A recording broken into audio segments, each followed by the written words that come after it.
ir skaista, enerģiska un ļoti sportiska meitene. Jā, mēs varam droši teikt, ka beidzot pie mums ciemojas arī dāma.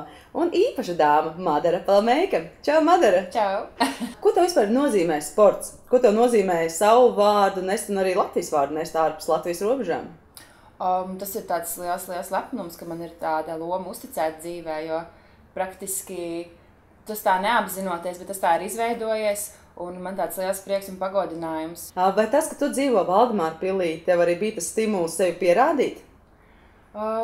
Jā, īstenībā, jo man ir tāds cīnītāja raksturs, un kāpēc ne es, vai ne? Un kāpēc nenoticēt tam, ka es to spēju izdarīt un cīnīties par uzvarām, un ne tikai Latvijā, bet arī ārpus. Jā. Tev vispār bija iespēja aiziet prom no sporta. Tavs tētis ir treneris, tava mamma ir sporta skolotāja.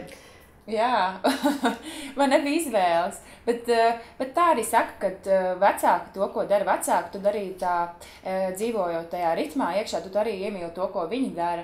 Un ja viņi to dara ar mīlestību, tiešām ar tādu pašdevi, un tu skaties līdzi un esi tajā visā ritmā iekšā, tad tas ir tā, ka tu arī gribi, tu nevari sagaidīt to laiku, ka tu varēsi pats pamēģināt. Un man arī tā bija, kad es gaidīju to dienu, ka es varēšu iet uz treniņiem vai parādīt, ko es māku, kas man būs tā stiprā puse, jo es jau nezināju, kāds man būs tas talants, es vienkārši gāju, mēģināju. Kāda tu biji bērnībā? Kāds sev raksturot? Īstenībā es tagad redzu savas māsas meitā visādas īpašības, kas bija man, kad viņa arī tāda valdonīga un tāda... Viņi ļoti pastāv par savu viedokli un arī tāda cīnītāja un mazliet tā kā egoistiska, vai joprojām es esmu. Tas ir labi sportā, individuālajā. Un arī es biju tāda, ko es gribēju, to es panācu, man liekas, jo sportā cevišķi tas arī tā izcēlās un to daudz pamanīju, kad es esmu tāda cīnītāja un tiešām sasniegšu ar sakostiem zobiem to, ko es gribēšu. Kad es šķiet, vai to ietekmē arī fakts, ka tu esi jaunākā māsa ģimenē, tev vēl ir 2 vecākas māsas? Jā, jo vienmēr es jūtos tā apcelt arī, ka man viss tiek pēdējie. Drēbes novalkātās. Tieši tā. Jā, un es atceros, ka Dievs, man nekāda jauna nebūs. Man jāgaida, ka tās māsas ies prom no mājām, paši savā dzīvē. Un tad tikai man sāks pirkt mantas. Jā, jo man bija jāvēl kā visu māsu mantas līdz, nezinu, diezgan ilgi. Tas process bija, ka es gaidīju to, kad viss pievērsīsies man. Mēs bijām arī ciemos pie tavām māsām. Pie māsām. Pie māsām, un parādīsim tev arī video, kurā tad viņas attiecīgi izsakās par tevi. Madara vienmēr ir centusies būt kaut kur pa vidam, un ģimenē mums, piemēram, tas tā arī vienmēr ir bijis. Ka viņi ir vienmēr kaut kur ielīdus pa vidam. Viņi arī vienmēr bijusi dzīvespriecīgi, tā, ka, es reti atceros, ka viņi būtu kaut ko pārdzīvojusi vai kaut kā savādāk. Tā viņi tieši maziņa. Jā, viņi vairāk tāds jautrais bērniņš, man liekas. Gājis vienmēr kaut kur klāt un kaut ko piedalījusies. Tā ar smaidu uz lūpām, man liekas, viss. Jo tad, kad arī mēs sētā, kā bērnībā mums nebija ne šīs visas telefona iespējas tādas un internet nebija, mums pie sētas ir 2 lieli ķirškoki. Un tas bija mums tā, ja mamma vienkārši zinām, viņa paskatījās pa logu, jo viss sēdz bērni sēdēja ķirškokā. Un tad bija tā, kad viņi sauc pusdienās, tad mēs visi no tiem ķirškoku nācām uz mājām, vai arī, piemēram, bija tādā laikā multfilms sākās, jā? Tad viss tā, kad nolīd, sagāja pa istabām, pēc tam atkal tur satikās. Un tad bija tāds viens gadījums, kad mums bija tā, kurš augstāk uzlīdīs un vairāk ķiršu dabūs. Un tad Madara vienkārši nokrita tā, paldies Dievam, kā veiksmīgi viss sev ir tagad, ja, bet viņi nokrita tā, ka viņi nevarēja ne pakustēties, ne pēlpot. Ko es atceros spilgt ar Madaru saistībā, tas, kad tu glābi viņu no koka, jā. Un es glābu viņu slīkstam, jo viņi bija tā, kad mēs mammas, tu man liekas, Anī, tad bija... Es arī biju, bet es tur jau peldēju slēdz citur no mēs vienkārši mūsu peldvietā sēnītē kādreiz, tur bija atpūtas vieta tāda. Un bieži mēs tur gājām peldēties, mamma sēdēja krastā, var teikt, lasīja žurnālu, vai ko viņa darīja, un mēs visi pa ūdeņiem. Un mēs Madaras kaut kā lēkājām viņam priekšā, es aiz viņas bišķiņu, un zin kā lēkājot, tu paliec dziļāk, un tad vienā mirklī vienkārši saprotu, ka Madara zem ūdens ir, un es viņu vienkārši mēģinu stumt rokām ārā, un es pat netieku līdzi, vai kā mamma vienkārši ar visām drēbēm vienkārši velk iekšā, un aiz kakla Madara šitā pilnīgi izvelk aiz matiem ārā. Viņai tāda, man liekas, tāda aiz tās baigās pašapliecinātības, ka viņa gribēja visur būt starp mums. Viņai vienmēr kaut kas aizgāja šķērsam. Nu tādā ziņā. Bet tā es esmu spundējusi māsas skapī. Jo tāpēc, ka Madara un Baiba vienmēr bija tās, ka, par cik man viņas bija jāpieskat, ja, tad viņas es pateikšu mammai. Un tētim sūdzam bībeles, jā. Un tad mums bija mājās sadalīt pienākumu, par cik mēs bijām ļoti noslogots. Mums bija skola, muzikas skola un sporta treniņi. Tad mums bija mājās uztaisīt speciāli grafiks. Jā, mums bija mazgāt traukus, jā. Tā kā, piemēram, sportā ir komandas sarakstīts, jā, un pretī tā mums bija vārdi un pienākumi. Un tad, attiecīgi, tu varēji redzēt pa datumiem, kurš kas kam jādara. Ja atnāca mamma, tēta mājās un kaut kas nebija izdarīts, viņš paskatās, tā māsa ir vainīga. Jo tāpēc, ka tavai, tu, lai izbēgtu šitās visi. Tas mums bija risinājums, jā, tā kā mums bija savu pienākumu un bija jādara. Un ja kādam vajadzēja atpirkties kaut ko, tad tur varēja sarunāt.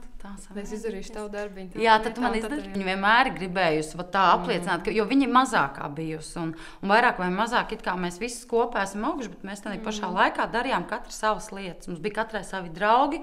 Pa lielam, it kā mēs pazinām tos draugus, bet nebija tā, ka būtu viss tā, kopā.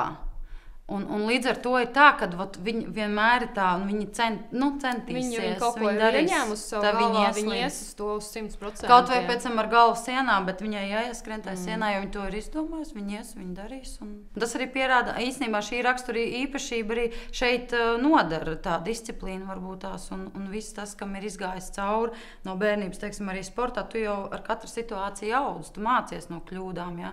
Varbūt tās kļūdas, ko viņi bērnībā pieļauj, protams, loģiski, vai tur viņi saprot, ka tā nevar darīt tagad kā pieaugušs cilvēks. Bet tas atkal viņai palīdz šobrīd. Un tas pozitīvisms jau vairāk vai mazāk, tā kā mēs sanākam kopā, mēs jau lielāko daļu, it kā mēs pavadam runājot, mēs ļoti daudz runājam un izrunājam situācijas un piedzīvojums un kā ir gājis. Un vienmēr sekojam līdzi un zinām, kur viņi brauc, un viņi vienmēr paziņo, kā viņai iet. Tad tas pozitīvisms, mēs vienmēr esam izsmējušās arī situācijās, kur bijis jāraud, ja? Beigās viss beidzās ar smiekli. Viņai patīk runāt, viņai patīk izrunāties, atbrīvoties no viss tā, kas viņai, piemēram, gāžās uz galvas virsū, vai ir smaguma dod sirdī. Tas mums laikam tā ir ieaudzināts, jo citi varbūt tās nepārunā problēmas, bet mēs viņas pārunājam. Citreiz, protams, nav jau patīkami, bet tā mēs rodam risinājumu. Tas arī es uzskatu, ka tas ir vislabākais.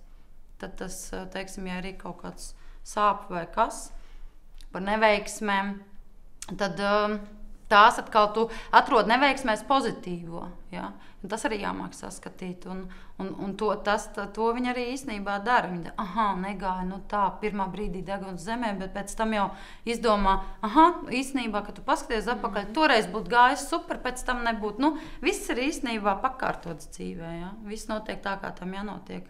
Tev vajag nokrist, tu nokritīs, tu celsies augšā, ies tālāk. Ja tā, ja mēs bijām vispār diezgan sabiedrisks visur, ņēmām aktīvu dalību skolas dzīvē. Un tad bija tā, ka jebkāda pasākuma kaut kur vai kādreiz dziedāja vai kā, bet popielas, tas mums, man liekas, arī bija ģimenei tāds izaicinājums, kur no māsām tagad vinnēs vai dabūs kaut kas foršāk uztaisīs. Un mums bija jāzina precīzi vārdi, bija kopija videoklipam, mums bija tā viss atstrādāts, ja? No A līdz Z mums bija viss, mēs bija izdomājuši un tā. Un tad pat laikā, zinot to, kad māsas uzstāsies, es nezināju neko par viņām. Un reāli tādā vakarā, kad viss notikās, ja, tikai tad tu varēji redzēt. Un tad tas tā rezultāti paziņošana un stāv viss trīs un tagad tāds ārprāts, kur tagad vinnēs. Viņa gāja pēc modes, man liekas, jo viņai nebija tā, ka mēs kaut kādus 80, 70 gadus paņemam kaut kādas vecās, bet viņai vienmēr viņa tā, pa moderno viss. Viņa arī tagad ļoti labi seko līdz visām modes tendencēm un tā, un tad viņa arī par popielās bija kaut kāds jaunākās dziesmas. Bet viņi arī atrada to odziņu, nevis tā, ka tagad tas ir hīts, man viņš jāattēlo. Nē, viņi atrada odziņu īstenībā, un tagad jau uzlikt to video un paskatītos, tur šitā jāskatās. Nu tādā ziņā, ka pašam kauns, kā bērns mazs, bet viss tika atstrādāts tādā ziņā, tas bija forši. Kā tu pat raksturot savas attiecības ar māsām? Ir tā, kā viņas visi tur stāsta? Man liekas, tas vispār, kad mēs tagad sarunājuši par tādām lietām, mēs par vienām lietām runājam, tāpēc, ka, tas tā dīvaini, tur, man liekas, ir kaut kāda tā telepātija, tas tā radnieciskā tā domāšana, kad, un viss tās situācijas un paliek atmiņā tās vienas un tās pašas lietas, un tas ir tās svarīgākās, un arī māsas tagad stāsta to raksturojumu, un es tā varu piekrist, un tas ir tā, protams, ka viņas zinās, bet es tā nekad neaizdomājos, un tā sadzīvē, kad es tur domāšu, ko viņas par manī domā, tas tā forši sirsnīgi skatīties. Kā bija ar tiem pienākumu pildīšanu? Tu vispār pildīji tos pienākumus, kas bija uzcēti tev? Vai mēģināji vairāk izšmaukt to? Jo bija tā, kad bija trauku diena, bija jāsaukt no istabas, un tad bija jāsaukt tie putekļi, un tad tā, šodien putekļu diena tikai, un tad tu vienkārši paskrēji ar to upat, vienkārši pārti dažas. Tā bija tā, ka tu varēji izšmaukt tā ātrākajā variantā. Trauki ir tā, tu skaties to trauku kaudzi, es negribu mazgāt. Es domāju, tieši šodien tie trauki man, un tieši tā kaudze. Un, šeit, man liekas, mēs samainījāmies, jo tā kā viņas tur arī teica, ka kaut kur gribējās aiziet, piemēram, vai uz ezermalu, vai kaut kā ātrāk kaut kur tur iziet ārā, tad tur varēja sarunāt tā, kas paliek mājās, tu tur izdarīs manā vietā, tad pēc tam mēs tev tur atstrādāsim un tā tur sarunāt varēja. Vai forši bija tas plāns īstenībā, es iesaku visiem. Kā tu biji ārpus mājas skolā? Vai tev bija viegli sadraudzēties ar citiem bērniem?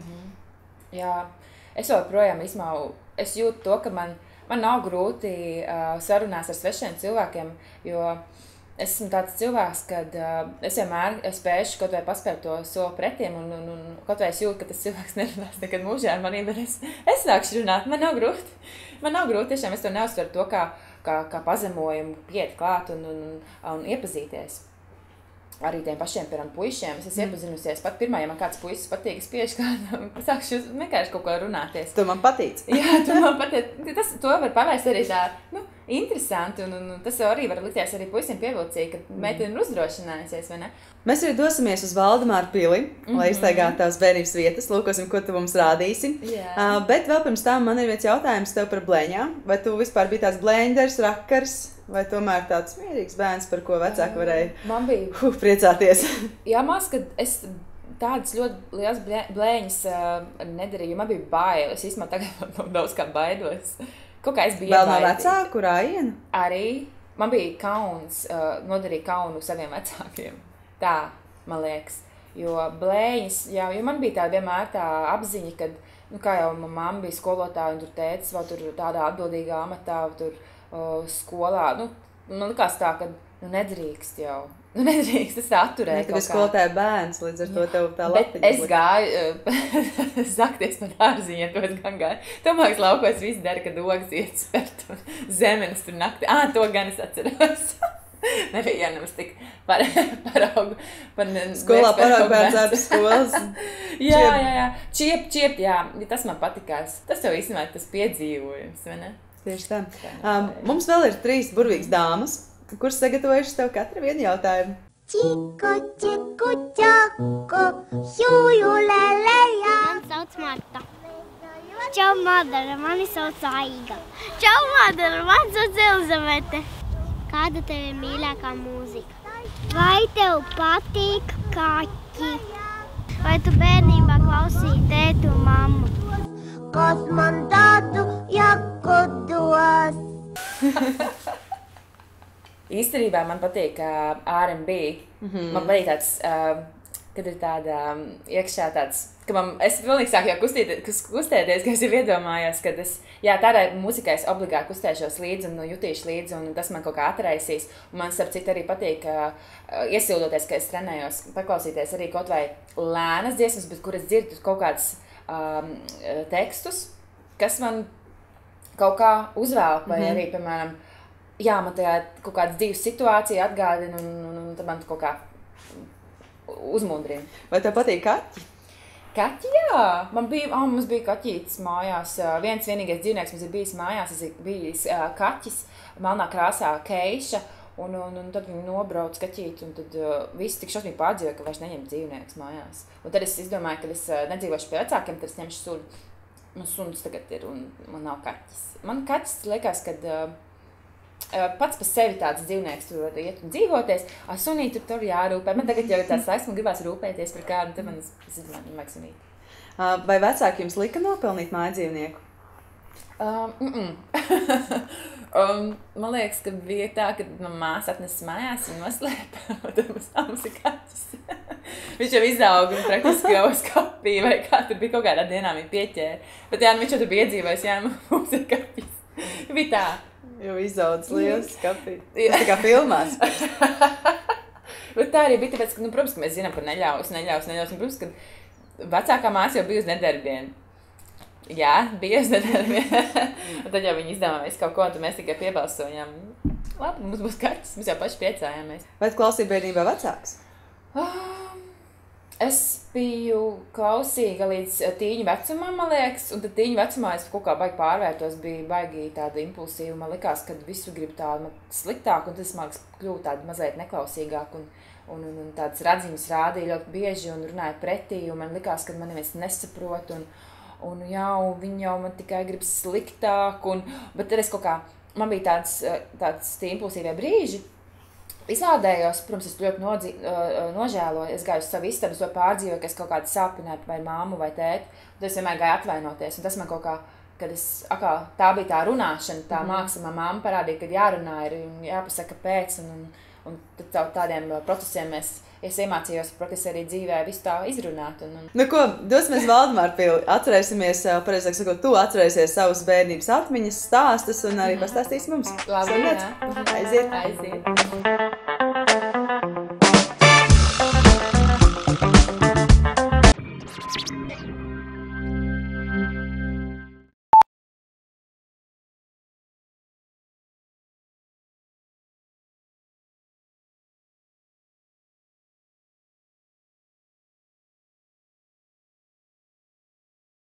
Tikai 15 sekundes klusuma. Tu sadzirdēsi ar sirdi, kura no radiostacijām ir tava, vispiemērotākā. Izvēlies vienu no 7 akciju sabiedrības Radio SVH stacijām.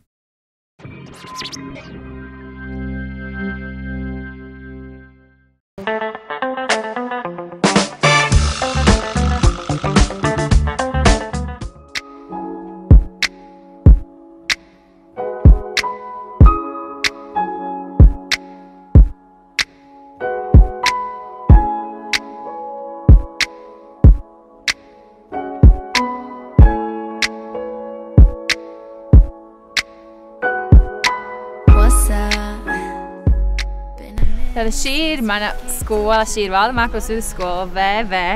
Tā kā redzams arī uzrakstīts ir Valdemārpils vidusskola. Un šeit es nomācījos visu 12 klases, sākot no 1. septembra 1. klase, beidzot ar pēdējo septembra 12. klasē.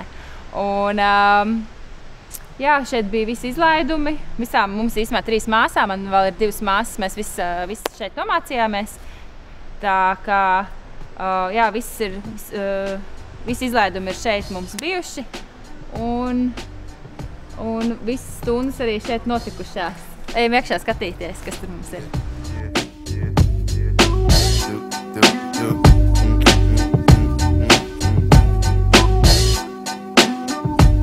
Mēs esam Valdemārpils vidusskolas aktu zālē, kur notiek dažādi akti. Visādi pasākumi un diskotēkas un sapulces un līnijas un koncerti. Tajā mums pat vienu brīdi bija kultūras nams ciet, un tā kā visi pasākumi notika skolā, un šī bija tā vieta, kur tas notikās. Un arī šeit viss tas, kas ir redzams, arī šis šī viņa tikai lustra ir uztaisīta, bet bez apgaismojuma ierīcēm viņa nespīd nekādīgi, bet viņa ir tā kā dekors uztaisīts pašrocīgi skolēni. Uztaisījuši arī ir balkonu visi. Tā kā mums skolā bija darbmācības klase, darbmācības novirziens, mums nāca no dažādām lauku vietām mācīties skolēni, apgūt dažādu koku apstrādes, mākslu, un meitenes mācījās rokdarbus. Un bija interesanti īstenībā Valdemārpilī kādreiz, jo tagad mazāk interesē tādas darbības. Vairāk kaut kas cits jauniešiem tagad ir modē. Bet kādreiz bija tas tā forši un aktīvi, un daudz skolēni bija tiešām, lai mācītos šos amatus. Un jā, viss kaut kas interesants arī noticies. Es piedalījos Popielās uz tās skatuves, dejoju un attēloju dažādas māksliniekus un ieguvu pirmās vietas. Bija ļoti aktīva. Apbalvošanas parasti šeit bija, kad bija iegūtas kaut kādas vietas, jo es biju basketbola komandā, spēlēju volejbola komandā, kuras visur man izmantoja kā labu materiālu. Un jā, diskotēkas šeit bija, es atceros, ļoti bieži apmeklēju, jo man patīk dejot, ar draugiem atpūsties, nācām šeit skolā disenītēs, bija jauki. Jā, un man arī iemācīja atcerēties, kā nodzēš un ieslēdz gaismu, jo tad, kad disenītes beidzās, gaismu izslēdza. Un tad, kad skolotājs teica, ka diskotēka beidzās, viņas gaismu ieslēdza, un tad viss bija ļoti bēdīgi, jo bija jāiet mājās. Man bija tā privilēģija parasti tikt skolā iekšā pa kluso, jo man kaimiņos dzīvoja apkopēji, un tad es varēju sarunāt atslēgas un ielavīties skolā, kad vien gribējās ikā ar mazu sarunāšanu. Un tad es nācu ar meitenēm, mēģināju dažādas pasākumus, tajās pašās Popielās, kad mēs piedalījāmies, un tad mēs izmēģinājām skatuvi, tā kā gatavojamies nopietni tiem pasākumiem. Un tie bija tādi vakara stundās, tāda laba izklaide īstenībā mums meitenēm. Mācījāmies tekstus un kustības, un bija tik interesanti, ēdām cepumus, un klausījāmies mūziku. Un jā, bija forši. Pastāstīšu arī, kad es atceros, kad bija atbraukuši aktieri un bija televīzija ar kamerām. Un es biju maziņas, man nebija vieta, kur sēdēt šajā zālē, un es stāvēju uz trepēm. Man bija kaut kāds sarkans džempers, man liekas, lec kā šitam operatoram acīs. Un es tā plaudēju, un es atceros, ka viņš pienāca pie maniem, tagad plaudē tā izteiksmīgāk. Es biju laimīga, ka man filmē, un es plaudēju šausmīgi izteiksmīgi. Vienkārši tā vieta man asociējas to. Bet ir arī stāsts par tiem lodziņiem, kad tur ir tāds kabinets slepenais, kur bija mums parlamenta ēka ne, bet istaba. Un mēs tur, kad bija pasākumi, mēs tur lūrējām pavelti, skatījāmies pasākumus, tā kā bez maksas. Un tas bija daudz interesantāk un foršāk. Interesanti bija, jā. It's important we communicate and tune the fate of this union to the right pitch. I never call you my bitch or even my boo. There's so much in the name and so much. Stūrītis, kur mācās mazie bērni, man bija pirmā klasīte šeit. Nomācījos tad līdz 4. klasītē pie skolotājas Brigitas Ozoliņas. Un viņa šeit vairs nav. Jo būtu tagad citā kabinetā. Jā, tad mazliet samēnījies kaut kas, bet šī bilde ir palikusi. Šī lielā milža bilde, kur viņš sagūst mazos bērnus. Tad arī mēs šeit tikām sagūstīti. Un jā, tikām ieslodzīti klasēs. Un jā, starpbrīžos šeit notika visas tās saiešanas, un tad lecām ar gumiju un klasīti zīmējām, jo bija cita grīda, un tu varēji ātri nodziest, man liekas, kaut kas tāds bija. Un jā, mums tāds blēņas un pasakari bija šeit pirmie. Jā, man patika, man liekas, te bija arī ceturtā, kad es biju kaut kādā 1. vai 2. klasē, man patika no šīs klases kaut kāds puisis, atceros. Tas te bieži nāca, starpbrīžos tieši šeit, pie tā durvīm. Un arī tur mēs vingrojām, bija tādas ritmikas, man liekas, stundas. Tagad ir tāds plašs laukums, tur es kaut ko arī izdomāju darīt. Ten ir izcīnītās godalgu vietas visādas un piemiņas par sportistiem, arī, kas šeit mācījušies skolā, kas ir arī Latvijas mērogā ir izcīnījuši augstas vietas un arī starptautiskajā līmenī. Airēšana mums ļoti populāra ir Valdemārpilī. Un basketbols arī. Un jā, vēl viens airētājs, un es arī šeit esmu.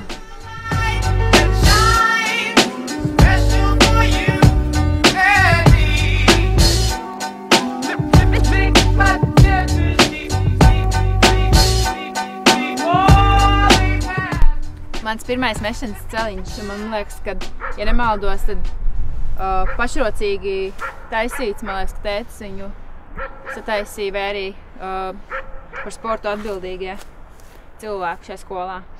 Un tad bija tā, kad vasarā, kad bija karsts, tādās gumijas diezgan kustējās uz priekšu apakaļ, tad mēs viņas kaut kā sabīdījām, bet tagad viņas ir ieaugušas sūnā, tagad viņas nekustās vairāk. Un es atceros, ka tie 7 soļi, man liekas, sākās, tie krustsoļi man sākās tieši no šitās malas, kur viņš tā kā paplašinās, un mans ieskrējiens arī bija kaut kur, tur, kur tas gals arī ir tā. Varbūt nebija gluži tik garš, bet tur, man liekas, ir garāks, lai arī vīriešiem parasti ir garāks ieskrējiens, tāpēc arī, lai viņi varētu mest no šejienes, viņu uztaisīja tā diezgan pagaru. Un arī tur es viņu raidīju arī šajos treniņos. Un tur bija, tajā zālē bija tāda aka, un tur bija 30 metri, un tajā laikā 30 metrus tā īpaši nemetu bieži, un tad bija vieglais šķēps, un ja es trāpīju tai akā, tad es zināju, ka tas beigas. Bet es nedrīkstēju trāpīt tur, jo tad tas šķēps vienkārši var salūst. Un stadions, starp citu, bija jāravē. Ja nebija sportērs līdz, tad bija jāravē zāle, lai nezāļojās celiņš. Tur bija no oglītēm jāroja ārā usnas tās nezāles. Tā kā neviens nevarēja aizmirst sportēt mājās. Bija jāskrien pakaļ.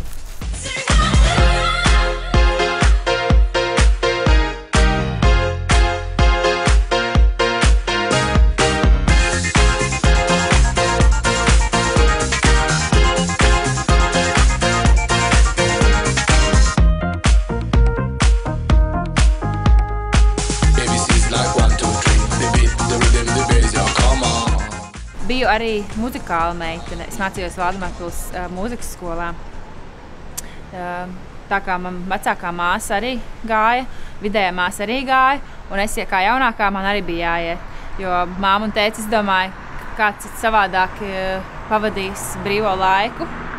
Arī ne tikai sportosim, bet arī mācīsimies mūzikas skolā. Jo mūzikas skola bija tieši pēc skolas, tā kā pabeidz skolu un noliec mantas un nāc uz mūzikas skolu ar nošu kladīti. Tad es gāju kora klasē, jo tā, kad es iestājos, tā, kad bija iestāja eksāmeni, mūzikas skolā es nācu no bērndārza, man nebija izauguši priekšēji zobi vēl, un es gribēju flautu mācīties, bet es nevarēju iepūst flautu. Man nepaņēma flautas klasē. Un tad es izdomāju, kad es sāku dziedāt, jo es biju mācījusies bērndārzā dziesmiņu, un tad man paņēma kora klasē. Bet es nomācījos, es māku arī spēlēt klavieres, es māku spēlēt ksilofonu, jo tas ir tāds sitamais. Un, es vēl bungas mācījos arī, bet tā es māku uzsist ritmiņu, bet kaut kā neaiz korī es dziedāju arī skolā. Un, ko es vēl māku? Tās visādas diriģēt māku, to es atceros ļoti. Un, es kaut ko īstenībā māku tādu muzikālu, tagad es varētu iepūst. Es īstenībā gribēju mācīties to flautu, arī tagad tā nožēlojas īstenībā. Un tas būtu jāmācās 5 gadus, un dziedāt bija jāmācās 7, un tad es māks arī saskumu to, ka man būs 7 gadi jāmācās. Mēs esam Valdemārpilī pie manām mājām. Šeit es nodzīvoju 18 gadus, un šeit arī vēl joprojām dzīvo māma un tētis. Un, šī ir sēta, kur es maziņi spēlējos. Šeit ir mans smalks šķūnītis vēl. Un šī ir soliņi, pa kuriem es rāpoju. Un šī ir smilškaste, kur ir smilts, kur es spēlējos, cep savus kūkas, smilšu kūkas. Nekas tā īpaši nav pamainījies. Viss izskatās tāpatās, kā atceros, ka man bija 3 gadiņi un spēlējos smilškastē, ka man tētis prasīja, ko tu dari. Spēlējos. Un man ir tāds vēl video saglabājies, ka man bija māks, kad bija 3 gadiņi un 2 astītes.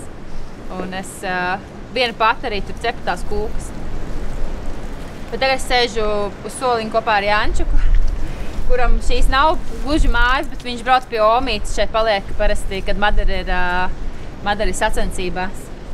Visu bērnību, kad es vai nu biju smilškastē, vai tur tālajā ķirškokā sēdēju, ka bija ķiršu laiks.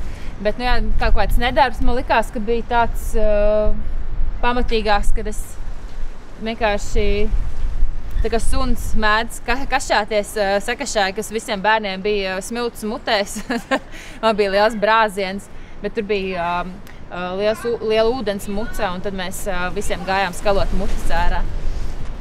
Bet, nu jā, visiem kāds smilšu lietus ir bijis, man liekas, katram bērnībā jāizbauda, jāpagrauž.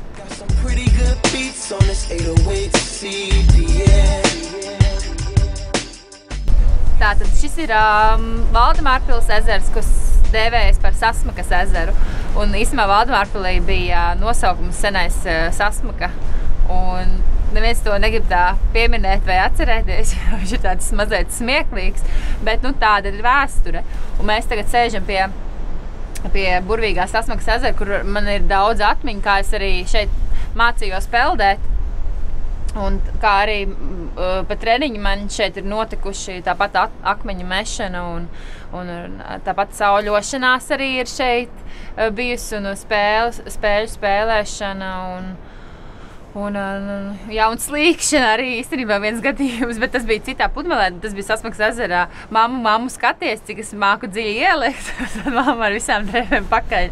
Forši, kā redzat, arī makšķerniekiem ir nodarbs šeit un jā, ir atjaunots šeit, viss ir tāds skaists, sabūvēts un ir ko darīt. Vasarās ir ko volejbolu uzspēlēt un basketbolu uzspēlēt. Ir šeit, Valdemārpils ir īstenībā tāds sportisks vieta, es skatos, un ir daudziem ir gribēšana šeit apmeklēt šo vietu. Pat labāk nekā Jūrmala, pat dažreiz, man liekas. Jo ezers ir tāda foršāk, draiskāk un kompaktāk vieta, man liekas.